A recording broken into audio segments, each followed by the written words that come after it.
Hello and welcome to Happier, a podcast where we put abstract information and transcendent ideals into practice in our lives for ways to become happier.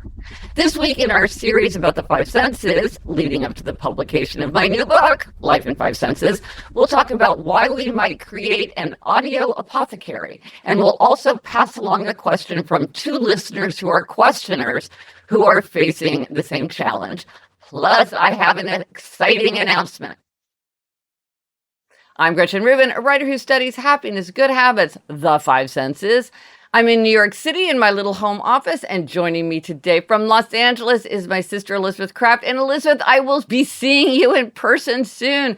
When I go on my book tour for Life in Five Senses, I get to stay with you overnight. Yes, that's me, Elizabeth Kraft, a TV writer and producer living in LA. And Gretch, you've already brought up that we should have a clutter clearing session while you're here. So Yes. we will see if you can get me to do that. Yes, I'm licking my chops at the opportunity. But we have a lot to do, so I'm hoping we'll have time for that. My favorite activity. Okay, Gretchen, everybody may have just noticed that's how you and I sound underwater.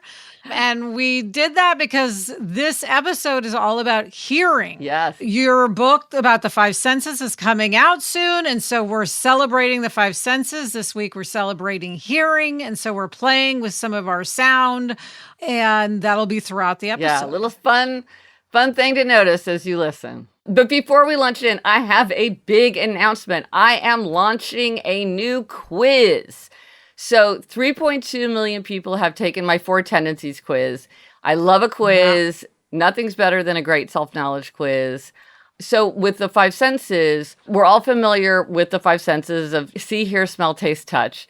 This quiz will help you identify your most neglected sense.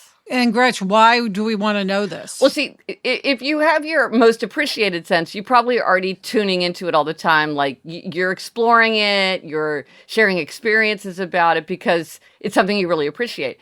But with your neglected sense, there's all this low-hanging fruit of things that you haven't been doing because you're not tapping into it. And so it might explain why you are attracted to certain purchases or habits or practices, to some and not others. It might give you insight into the kinds of activities that you might enjoy more or less. Even better, it can suggest new experiences to try and give you new ways to connect with other people because it's just something that you've been neglecting. And so by putting more into it, you can get more out of it. Well, you say in your subtitle, it's how exploring your five senses is how you got out of your head and into the world, right? Yeah. So this is using all five senses gets you into the world. And Elizabeth, I'm dying for you to take the quiz because I know I have my own theory, but I want to see, what do you think my most neglected sense is? I would guess taste. Yes, you got it. You know me well. Thank you. Yes. Well, you eat the same things every day, so that's not surprising. Right. Well, and so I found all these ways to tap into my sense of taste to get so much more pleasure out of it and more interest out of it because it was something that I had neglected. So anyway, I'm very excited to launch this quiz. I worked with this brilliant team. It's really fun to take. It's very hard to write a quiz that's useful and then to design it. So I'm really excited to put it out into the world. And that is at gretchenrubin.com/quiz. Go to it, take it, email us, let us know what you discovered. I'm really excited about that. We all love a quiz. Yes. So, Elizabeth, this week, our Try This at Home suggestion is to create an audio apothecary. I love just the phrase audio apothecary. It just sounds so enticing. Yes, so this is a way to tap into the power of music to put yourself into whatever mood you want to be in. So one of the things that I learned in researching Life in Five Senses is all human societies have music. This is a universal human element of human culture. And music plays an important role in so many aspects of culture, like dancing, physical work, military exercises, religious observances. And it's kind of interesting because researchers puzzle over why is something that is not necessary for survival yet this pervasive aspect of human culture. So there's a lot of different theories about that. But whatever theory is true, what is very clear is that music can have a dramatic influence over our bodies, our minds, our behavior. And so this is really something that we can tap into very deliberately. We can use music to help us pump up our energy or lessen pain or calm ourselves or focus or put ourselves into a playful mood. And so you can use a playlist to do that. Now, Gretchen, this is interesting coming from you because you are not what I would think of as a big music listener. I am not. I think after taste, my second most neglected sense was hearing. And so I had a lot of low-hanging fruit. And this was one of the things I thought. I'm like, I really don't listen to music. I don't have a lot of people have playlists. I don't really have a playlist, so why don't I create an audio apothecary? So to cure the blues, that's what I wanted. When I was feeling low energy or like low in spirits, I wanted to have a playlist that I could turn to that would quickly intervene, because that's what the research shows. It's one of the quickest, easiest ways to turn a mood around. So that's what led you to your audio apothecary. Yes. So explain exactly what it is. Just you pick a collection of songs? Right. So you could, like, I wanted happy and energetic, but you could also have something like pensive and meditative. You could have one that's like meeting a challenge, like theme from Rocky, or one that evokes a particular time. Like maybe you want to have sort of a nostalgic one that puts you in a particular, if you associate a particular time with a particular mood, you could use music. Music is so good at sort of evoking a past time. You could use it in that way. The classic version I think of is a workout playlist. I think a lot of people have several playlists that get them pumped up to run. Yeah. So the first one on mine was a Dolly Parton. You know how much we love Dolly Parton. So it's Mule Skinner Blues, because that is a song, no matter how low you are, that will bring a smile to your face. It's kind of got this yodeling to it that's so fun. And then I just made a list of songs. And, it's interesting. This is a place where technology can really help. I think one of the big questions that comes up when you're talking about the five senses is technology getting in our way and sort of interfering with our enjoyment of our five senses because it's disconnecting us, or is it helping us in some way? And I think this is a place, if you want an audio apothecary, where it's so convenient, it's so easy to make it, and then you always have access to it. And so if you're trying to evoke that mood, like if I was just like walking around the neighborhood and feeling low in spirits, I could just turn to it because I have it with me. So in that way, technology can really be a helpful aspect. Gretch, what I love is you can also do this for someone else. Like we're always saying, what's a gift you can give that's an experience, that's not expensive? Can't you create an audio apothecary with someone else in mind and then have them access it? And it's like giving someone a mixtape back in the day. There's so many ways you can use this capacity that we have. Gretch, can people listen to your audio apothecary? Yeah, so I posted this on Spotify, and you don't need to join Spotify to do it. You can use it for free. So, okay, I'm going to tell you how to do it, but then I did write an article where I write out the instructions. If you want to look at it, I'll put a link in the show notes. Okay. So you open Spotify, you click on search, and you search for Gretchen Rubin with no space. And then you click the profiles button on the top bar. And then you click on Gretchen Rubin, and then you'll see Gretchen Rubin's Audio Apothecary. And then you can listen to, I'm adding to it all the time, but you can see what I've chosen so far. It's so fun, and it's so fun to share it. Like, I love all the songs in my Audio Apothecary so much. I'm like, maybe I'll help people discover a song they don't know about. Absolutely. And for people who are interested in this, I do write about it in Life in Five Senses. And so if you're curious to read more of the research or how I went about it, I write about it there. And of course, because I'm mentioning Life in Five Senses, I have to say, pre-orders help. I'll put a link. Yes, pre-order. So let us know if you do try this at home and how creating an audio apothecary works for you. What kind of mood are you trying to evoke with your audio apothecary? Let us know on Instagram, TikTok, Twitter, Facebook. Drop us an email at podcast@GretchenRubin.com or go to happiercast.com/422 for everything related to this episode. Coming up, we've got a happiness hack related to pronunciation. But first, this break.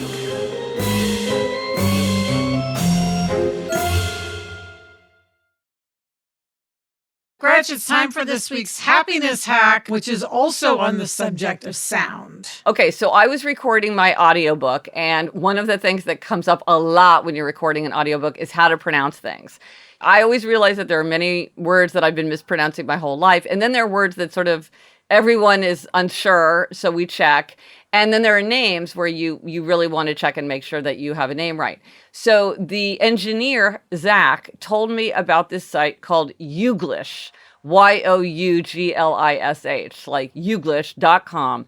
And what it does is it doesn't tell you how to pronounce things, but it creates tiny clips of videos over and over and over of people using that word. And then you can read a little bit of the transcript so you can see the sentence and them using it. Now, I've used it, and it seems like it does favor what you would consider to be experts, like academics talking about something, or people who you would be more likely to think that they knew. Now, that might just have been the kind of words that I was picking. Right. They were words from, like, Egyptian history, so, like, that's the kind of thing that a professor would be talking about.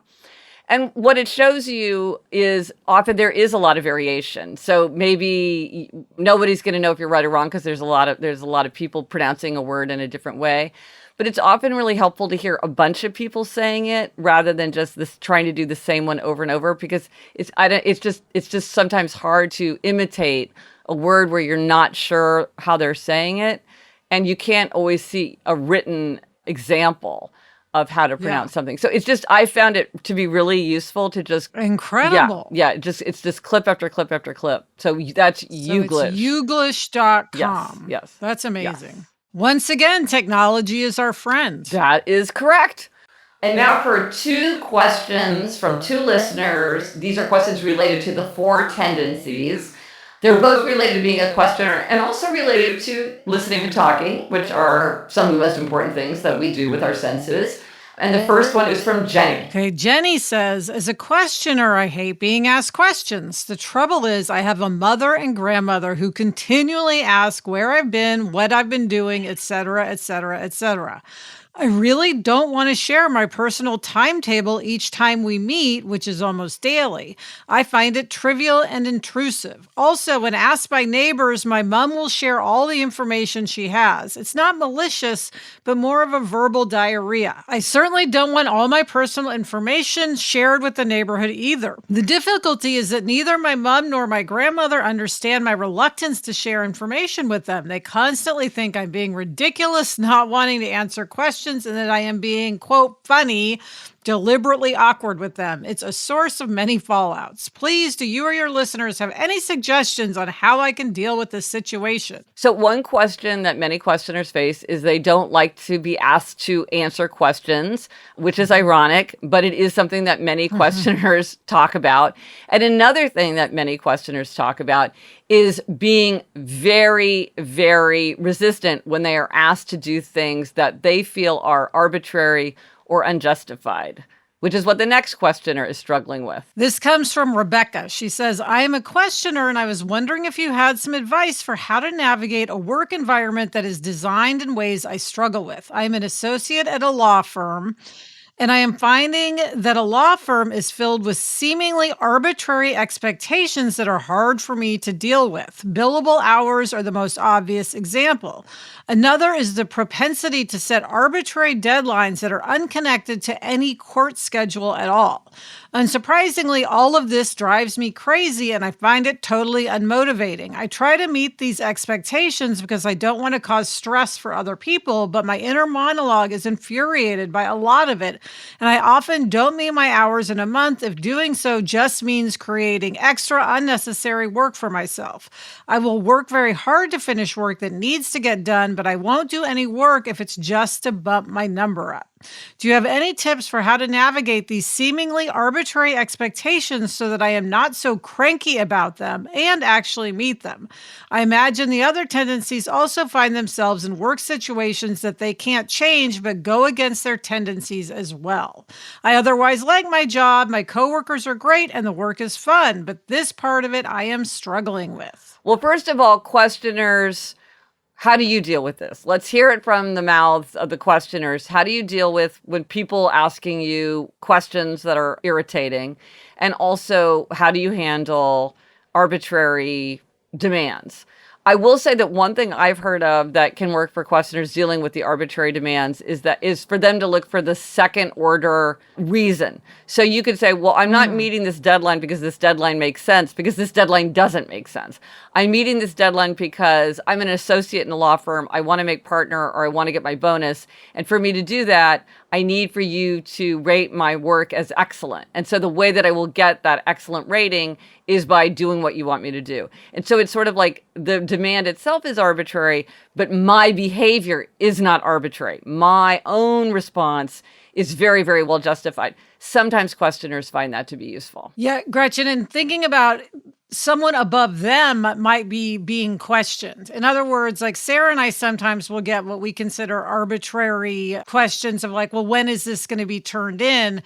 And we remind ourselves, they're not really asking. They just have to report to their boss that they asked. So it's just like realizing that there's just a chain of arbitrariness that is part of working in society. Yes.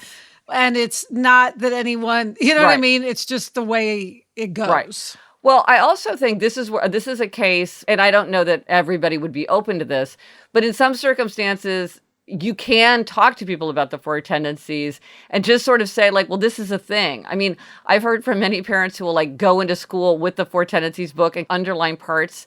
And I think it's so admirable of teachers being open to this. Like, here's my kid, and this is why you need to like take these things into account. Apparently, they're very open to that kind of information.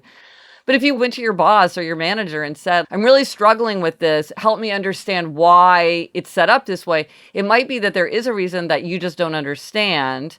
And so then it will feel non-arbitrary to you. Or it might make that person realize, hey, we've put a lot of things in place that aren't really needed. Or maybe they would say something like, hey, listen, we make these deadlines because we know that there are a bunch of obligers on the team who really thrive with deadlines, but just you and me, wink, wink, know that we'll just let you do it when you want, and I'm not going to worry about it, so you just ignore that. I mean, there might be a way to talk through it. Yes. Because you might explain why you're struggling, and there might be answers there. The issue also with the questioning, and Elizabeth, we've talked about this before, is sometimes people use questions as a way to connect. They aren't true questions in that it's a search for information. It's just, this is a way that we're going to just be with each other. It's a way to show interest. It's offered with love and interest, but it's not received that way, clearly. So in the case of Jenny, maybe she needs to do the questioning. Maybe if she was asking them questions, you know, her mom and grandma, then they would have that conversation and they wouldn't feel the need to question her. That is a brilliant solution. I have never thought of that. I think that is outstanding, because you're exactly right. If the point of it is let's have a connection, it doesn't matter which way it's going. It might even be better. Right. So just start hitting them with questions. And then she's not giving them fodder, because we all know that thing where it's not that it's a secret or that it's like so private, but you just don't need a bunch of people knowing everything about your business. You know, you just don't want that. And you certainly don't want other people deciding what to dish out. It's one thing for you to decide to tell a neighbor X, Y, or Z, but you don't want the feeling that other people are talking about it. So I think that that's great. Turn the tables, connect in the other direction. Now, I do have to say, it can become tempting sometimes to give a snarky answer. With Jamie, he does ask me a lot of questions, and he does not like being asked questions. So sometimes that sort of gets me annoyed. And sometimes I confess, I will answer something like questions without answers, meaning I don't feel like answering your questions. But I don't feel like that's very constructive. Right. But again, I wonder if you could go to your mother and grandmother and say, like, this is a thing. This isn't just me being funny. Yes. They need the four tendencies Right. book. Clearly, she needs to give them the questioner chapter. Right. She should have them take the quiz and see what they are. And then they can all talk about it and connect. Yes, exactly. Because I think sometimes it makes it seem less personal when you're sort of like, well, this is a very widespread pattern. And so it still might be annoying or whatever. Because again, as somebody who's married to a questioner, I would sometimes think like, he's doing this to be deliberately annoying to me. He's like, what does this mean about a relationship? But then now I'm like, oh, this is just a pattern among questioners. And then it takes the sting out of it. So maybe her mother and grandmother would feel it wouldn't seem so like you're being deliberately uncooperative. It would be more like, okay, well, this is a thing. Yeah. But anyway, it'll be interesting to hear what listeners who are questioners say, Gretchen, have dealt with this. Yes. Because no doubt it'll be things we've never thought Absolutely. Or people around questioners where maybe you've been on the other side. You've been in the mother or the grandmother or the manager or the boss or the coworker, and you've figured out a way to arrive in more harmonious relationship with a questioner. Questioner, super valuable tendency. We all benefit so much from the questioner tendency, but like every tendency, it has upsides and downsides and has certain challenges that come with it. And so it's really helpful to have specific strategies for dealing with that. So let us know. And again, if you want to take the quiz, if you're thinking, maybe I'm a questioner, or maybe that pesky person in my life is a questioner, it's at GretchenRubin.com/quiz. All right, coming up, I give myself a demerit related to all of the recent rain in Los Angeles. But first, this break.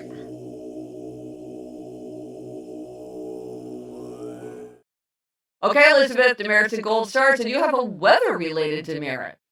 Yes, so I'm sure everyone's heard that there has been a ton of rain recently in Los Angeles and all of California, which we are not used to. It's great because we need it, but also it has kind of made me feel sluggish. So in between the rain and after the rain, I have found myself just not wanting to go hiking or walk the dog. So before all this rain started, I was doing great. I was like every chance I had, I was running to Fryman Canyon. I have 2 hours. Let me go to Fryman Canyon. I was walking the dogs all the time. Now I just don't feel like it. I just don't want to do it. And luckily we have outside 23 and 23, which is helping me get out the door and at least walk the dogs. But I really want to get back into my, I was really getting a lot of great exercise and it has slowed down a lot. The sluggish is the word that keeps coming to mind. So I'm hoping by talking about it, I'll beat it. So is it that the weather is making you sluggish, or it's like a little bit more effortful, or it's more like your don't break the chain got broken and now it's getting hard to... Yes. I think it's more of the don't break the chain and the getting back into it. Just, you know how that is. You're in a mode and then you get out of the mode and then it's like, oh my gosh, I have to do all the things I did for like the last 2 decades to get back in the mode. Well, this is a very common challenge, which is that starting over is harder than starting. Many people experience that. Yes. But Elizabeth, I will say as your sister, I think you have a particular issue with this. I think that for you, if something is interrupted for a little bit, it often is a big challenge. So I just think that's a useful thing for you to pay attention to and know about yourself, that it's like they don't just come right back online. Yeah. You really need to think about, okay, and to really like go out of your way, maybe not to let yourself off the hook, not to say like, oh, because of... Right. Well, and what I should do is schedule walks. Yeah. Because if I, again, oblige, or if I have it scheduled and I'm meeting someone, even if I don't feel like it, I will do it. And then maybe you get back into it. Because with every habit, when you stop doing it, you're like, wow, I have so much free time now. It's like, this is great. So anyway, so that's my demerit. What is your gold star? Well, I want to give a gold star to everybody on my team and my publisher that I work with. Like, it just feels like everybody is being so reliable and so imaginative and so brilliant and so helpful. It's a lot going on. I haven't had a book come out in a while. I don't ever take it for granted. It's like every time someone responds to my email, I'm like, oh my goodness. It makes me so happy when somebody just answers an email right away. Because we've all been in those situations where you just have had to just worry a lot about just getting things done as you are coming up to some big milestone. I just feel like it's been such a joy to work with so many people who are doing just such great work. So I really appreciate it. Yeah, well, I know it's very stressful, Gretchen. It's exciting, but stressful to have a book come out. So it's good that you have great people to help you. Yes. So gold star to everyone I've been working with. And the resources for this week.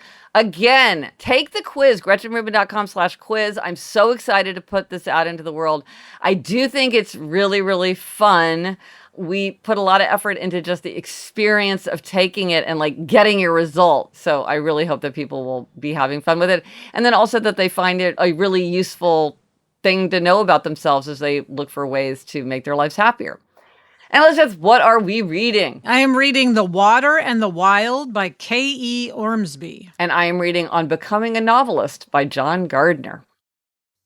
And that's it for this episode of Happier. Remember to try this at home. Create your own audio apothecary. Let us know if you tried it and if it worked for you. Thank you to our executive producer, Chuck Reed, who added all the sound effects that made this episode so fun. Yes. And thank you to everyone at Cadence 13. You are welcome.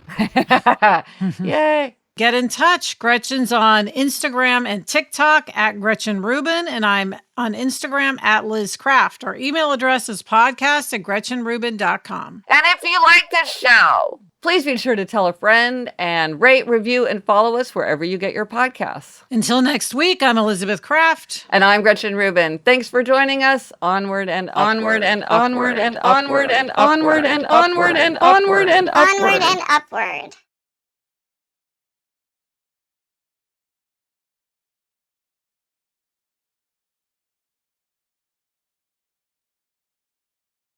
So, Liz, speaking of sound, how are you finding the sound of the two corgis barking?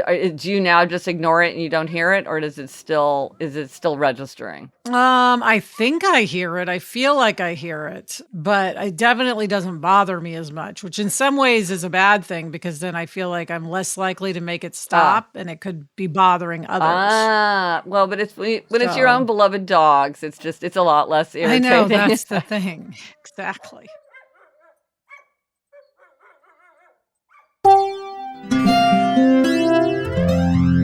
From the Onward Project.